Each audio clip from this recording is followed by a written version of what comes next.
पहाड़ियों और हरे भरे जंगलों के बीच बसे एक अनोखे गांव में एम्मा नाम की एक समर्पित बेकर रहती थी। हर सुबह सूरज उगने से पहले एम्मा खमीर और आटे की खुशबू से जागती थी। उसके हाथ आटा गूंथने में व्यस्त रहते थे और उसका दिल अपने काम के प्रति जुनून से भरा होता था। उसकी बेकरी एम्मा डिलाइट्स उसका गौरव और खुशी थी। हालांकि अपनी कड़ी मेहनत और गांव में फैली स्वादिष्ट खुशबू के बावजूद एम्मा की बेकरी ग्राहकों को आकर्षित करने में संघर्ष करती रही। कई गांव वाले पास के शहर में जाना पसंद करते थे, जहां बड़ी और ज्यादा आधुनिक बेकरियां कई तरह के विकल्प देने का वादा करती थीं। इससे एम्मा निराश हो गई और उसे अपनी क्षमताओं पर संदेह होने लगा। एक दिन जब एम्मा अपनी बेकरी में खाली टेबल साफ कर रही थी, तभी मिस्टर विल्सन नाम का एक बुजुर्ग व्यक्ति अंदर आया। मिस्टर विल्सन अपनी बुद्धिमत्ता और दयालु हृदय के लिए जाने जाते थे। उन्होंने एम्मा का गर्मजोशी से स्वागत किया और हमेशा की तरह एक ताज़ा बेक्ड क्रोइसैंट और एक कप चाय का ऑर्डर दिया। मिस्टर विल्सन ने एम्मा की आंखों में उदासी देखी। उसने एम्मा से पूछा, तुम्हें क्या परेशानी है मेरी प्यारी एम्मा? उफ, मुझे लगता है कि मैं असफल हो रही हूँ मिस्टर विल्सन।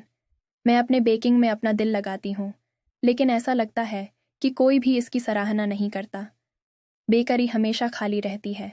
एम्मा, क्या आपने कभी सोचा है कि लोगों को शायद पता न हो कि आप बेकिंग में कितना प्यार और मेहनत करती हैं?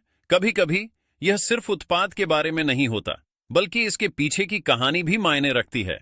क्यों ना आप अपने सफर और जुनून को गांव के साथ साझा करें? रात को एम्मा विल्सन के शब्दों के बारे में सोचती रही। उसने उसकी सलाह को दिल से मानने का फैसला किया। अगली सुबह उसने नए जोश के साथ खाना बनाना शुरू किया। न केवल रोटी और पेस्ट्री बनाई, बल्कि एक योजना भी बनाई। उसने अपनी कहानी गांव वालों के साथ साझा करना शुरू किया, उन्हें पर्दे के पीछे होने वाले जादू को देखने के लिए आमंत्रित किया। एम्मा ने बेकिंग विद एम्मा कार्यक्रम का आयोजन किया, जहां ग्रामीण आकर अपने पसंदीदा व्यंजन बनाना सीख सकते थे।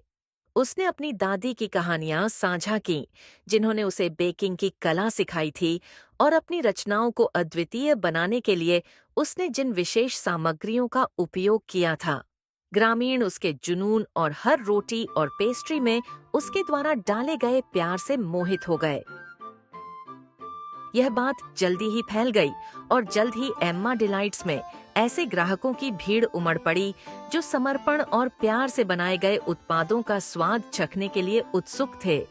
बेकरी समुदाय के लिए एक सभा स्थल बन गई, जहां लोगों ने न केवल स्वादिष्ट भोजन का आनंद लिया, बल्कि अपनी कहानियां और सपने भी साझा किए। एम्मा की बेकरी सिर्फ अपने उत्पादों की गुणवत्ता के कारण ही नहीं, बल्कि इसलिए भी फली फूली क्योंकि उसने गांव के लिए अपना दिल खोल दिया था। उसने सीख लिया था कि सफलता सिर्फ कड़ी मेहनत से नहीं मिलती, बल्कि लोगों से जुड़ने और अपने जुनून को साझा करने से भी मिलती है। एक शाम जब एम्मा बेकरी बंद कर रही थी, मिस्टर विल्सन वहां आए।